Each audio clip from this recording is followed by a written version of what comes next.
Le mobile est central au sein de showroom privé. Juste quelques chiffres, c'est d'ores et déjà 60% du trafic et quasiment 50% du chiffre d'affaires. Si on prend l'année 2014, on va à peu près réaliser 250 millions d'euros de chiffre d'affaires sur mobile. Donc c'est ultra stratégique. On y a cru très tôt, on a investi très tôt parce que c'était aussi un moyen de nous différencier parce qu'en tant que challenger, on se doit travailler cette vertu qu'est l'innovation. Et puis finalement, c'est très en ligne avec notre business model qui est notre baseline, c'est il est urgent de se faire plaisir. Donc finalement l'urgence, on comprend, on est toujours avec son téléphone. Et le plaisir, moi je trouve que les interfaces mobiles offrent des expériences d'achat qui sont aussi des expériences souvent de plaisir ou de navigation. Donc quelque part, on avait presque l'impression que le mobile était fait pour notre modèle économique.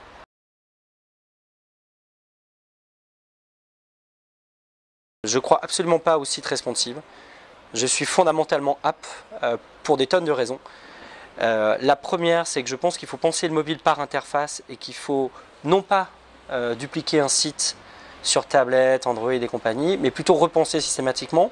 Ça, c'est la clé. Nous, on a vraiment travaillé ça, c'est-à-dire que l'appli smartphone est extrêmement rapide, l'appli tablette a beaucoup plus de place, et c'est aux images, on est plus dans une navigation plus intense, voilà. Et je pense que ça, c'est une des premières règles. Pourquoi une app et pas de site responsive? Je pense qu'il ne faut pas faire absolument pas l'économie des apps parce que les apps permettent plein de choses. Un, ça permet d'aller chercher des nouveaux membres sur les App Store. Et on voit que tout ce qui est SEO sur les apps permet de recruter et c'est assez intéressant. Deux, avoir une app, ça permet de faire du CRM avec des push mobiles, in-app, hors-app qui permettent de travailler avec son client. Et trois, avoir une app, c'est quelque part être sur le téléphone et donc dans la vie de son consommateur et donc d'être plus régulièrement connecté à lui. Donc je pense que pour ces trois raisons-là, ça me paraît essentiel d'être focalisé sur les apps, même s'il est vrai, il faut investir, parce que pour bien le faire, il faut développer toutes les versions possibles, Android, Android tablette, iOS, même les Windows 8 et Windows Phone, qui pèsent quand même le petit 10% de part de marché, donc c'est assez clé, et il faut penser les expériences différemment selon les devices. Les codes de navigation Android ne sont pas du tout les mêmes que les codes de navigation smartphone, donc vouloir faire la même chose, finalement, il faut coller au maximum à l'usage qui est fait sur ces devices. La tablette aussi, on peut jouer beaucoup plus avec la taille, donc beaucoup plus avec le produit, donc ça c'est important.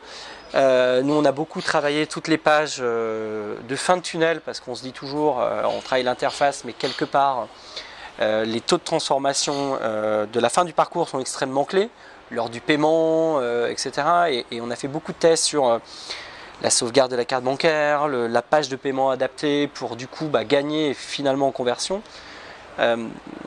Et la conversion n'est pas la même sur une tablette, sur un smartphone que sur le site. Donc il faut être capable de comprendre un peu tout ça, comprendre quel est l'usage, et donc d'essayer d'adapter son parcours client et l'expérience qu'on propose à l'utilisateur en fonction de tous ces paramètres-là.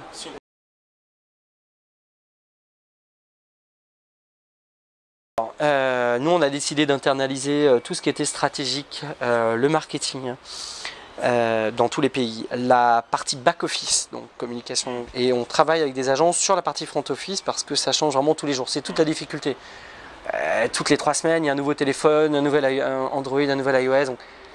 C'est quand même extrêmement exigeant. Donc on a internalisé un peu ce qui était le plus technique, et toute cette partie-là entre gestion de projet, marketing, créa et nos ingés, c'est une vingtaine de personnes.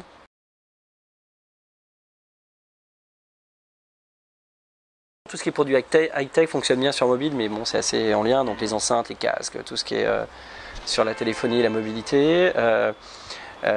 Bien sûr aussi les produits qui nécessitent moins de choix de taille, etc. fonctionnent mieux.